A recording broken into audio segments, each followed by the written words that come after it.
అందరికీ ధన్యవాదాలండి. ఇది కొండ చీలువ కోడిని పట్టుకొని మింగబోయిందండి. దాన్ని పట్టుకొని అలా పట్టుకొని చేశారు. ఈ కొండ చీలువ అనేది అడవిలో ఎక్కువ ఉంటుంది అంటారు.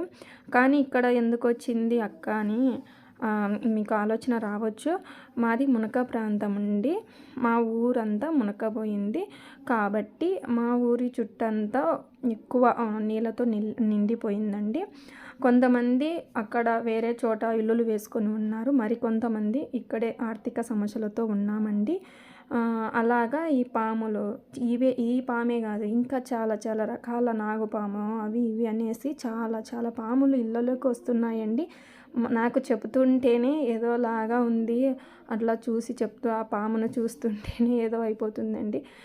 దయచేసి మా బాధను అర్థం చేసుకొని మమ్మల్ని కొంచెం సపోర్ట్ చేయండి. Thank you for watching.